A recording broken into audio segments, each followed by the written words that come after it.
So today's bake is going to be orange scones, one of my very favorite things.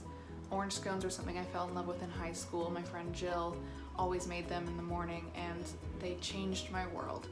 Now, scones are something that I've realized get a pretty bad rap for some reason.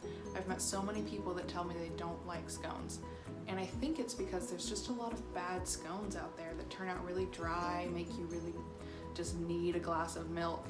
Scones don't have to be like that. They can be really moist actually. So scones are something I definitely recommend. If you are one of those people that think you don't like scones, try this recipe. And if you love scones, this recipe will also make you so happy. So scones are something that you can actually make in a bowl rather than a stand mixer. You can do it in the stand mixer too, but I always just throw it all in a bowl.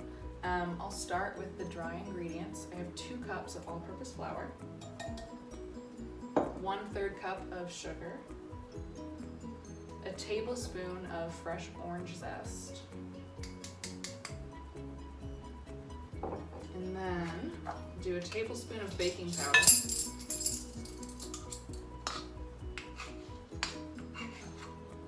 and then just a 1/2 teaspoon of salt. And then I'll just mix all that together. So for the wet ingredients in this recipe, I have 1/2 cup of cold butter, so that's 1 stick. And since our butter's cold, I know I had a tip last week about room temperature ingredients, but in this recipe, when you need cold butter, it's okay that your other wet ingredients are cold. So I have a 1/4 cup of heavy cream, a 1/4 cup of sour cream, 1 egg, and then a 1/2 teaspoon of vanilla extract. So we'll start with our butter. I did another tip a few weeks ago about cutting cold butter. So there's so many different methods, but the one I did, my favorite one, is using a cheese grater. So you just stick the cheese grater straight into the dry ingredients, take your stick of butter, and then using this standard side, just grate it in. Oven's ready. You'll want to do this as fast as possible so that the butter stays as cold as possible.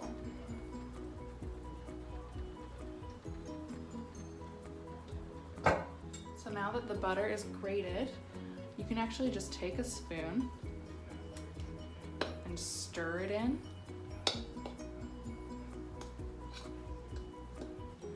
In other methods, here I'll stop for a sec and show you. If you've got the butter cubed rather than grating it in, you use something called a pastry cutter to cut it in. But this method, it's effective, but it takes a long time. I also sometimes, for speed, use my hands. And you want to, again, go really quick, touch it for as little time as possible so it doesn't melt. Your goal here is to get your mixture to look like a bunch of little peas or coarse crumbs. All right, so here we have our coarse crumbs. You can see there's some big pieces, that's fine. Some looks kind of like sand, that's good too. There's just butter incorporated kind of throughout, which is the idea. So there we have it. Now for the rest, in a small bowl, you're gonna wanna mix the sour cream. All of that in there. Yum. Then your 1/4 cup of heavy cream.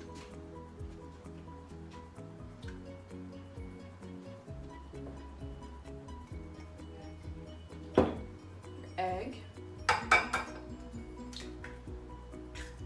Nice. And then the 1/2 teaspoon of vanilla extract. And you'll just whisk all of that together. It's raining outside, it's so nice. I have a window straight ahead, you can see. Just looking into the beautiful backyard.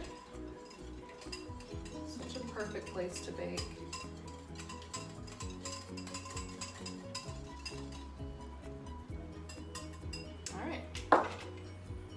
Just mix that in to our dry ingredients just until combined.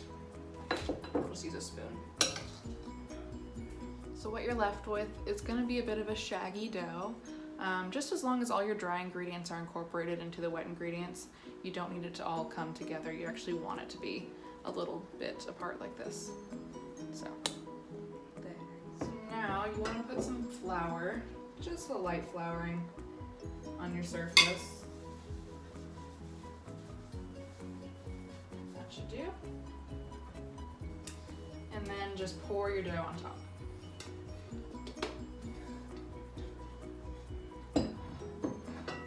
Now from here, we're gonna form it into a circle and then pat it to about 1 inch thick. So you'll just press down this and cup around the sides. Just keep alternating until you have a 1 inch circle and it seems like everything's kind of coming together rather than little pieces falling off the sides and stuff. So here's a close-up view for you. Again, I'm just cupping the sides, patting this down, making sure there's no major cracks. You don't want to do this for too long, again, so that your butter stays cold. But it shouldn't take too long. Pretty easy process. Now this is when we cut it. You could also use a knife for this. I use my pastry cutter. We're gonna cut it into 8 triangles. So,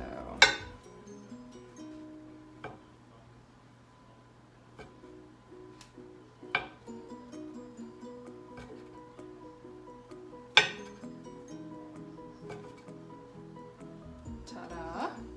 All right, now that we have our triangles, again, I use the pastry cutter. Knife works, a pie scoop thing. What do you call this? Pie thing. Whatever, just to get these, they can be a little delicate and crumbly, so you just want to lightly get them off of here, and then I'm just setting them onto my baking sheet, which I'll show you in just a second.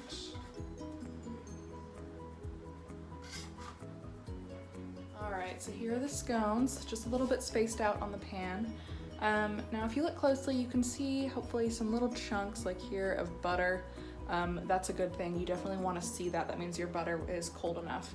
And then also, if little pieces are crumbling off, that's okay. They're gonna come together in the oven and you want the edges to be a little bit crumbly. So these aren't gonna be perfect triangles and that's okay. My oven's at 400 degrees. And before I pop these in, take a little more heavy whipping cream and a brush. If you don't have a pastry brush, you can use a paintbrush. Just something that won't have bristles fall off. You don't want that. And then we're just gonna brush a little bit on each scone.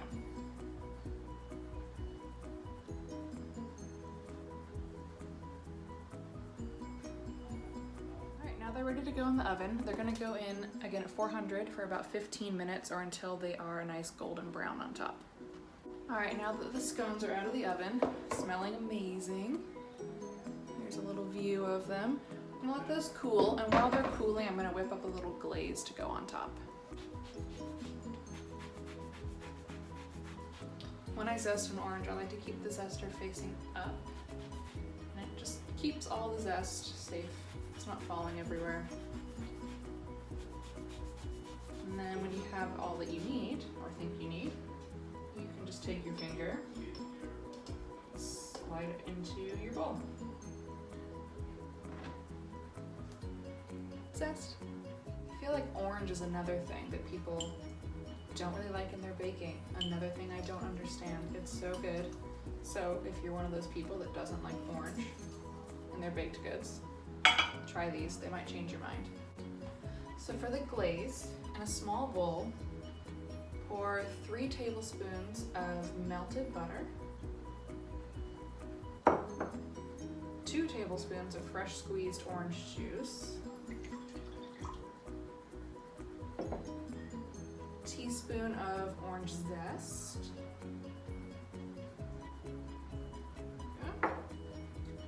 a half teaspoon of vanilla extract, and then mix all those wet ingredients together.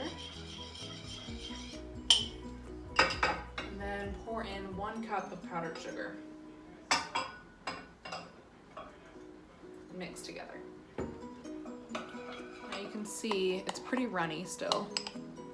if we poured that on the scones, it would just slide right off. So I'm going to add more powdered sugar to thicken it, and just do 1 spoonful at a time until you get to the perfect consistency.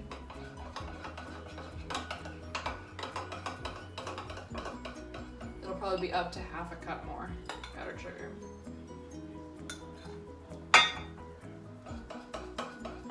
So I ended up doing the whole half cup, and you can see here, it's a much thicker consistency. So once our scones cool a little bit more, we're gonna pour this glaze on top. Okay, now they're pretty cooled. So I'm gonna take the glaze, just drizzle it over the top. Try and cover as much as the surface as you can. I like to do this on the cookie sheet because it will spill over the sides, and then you won't make a mess on your platter.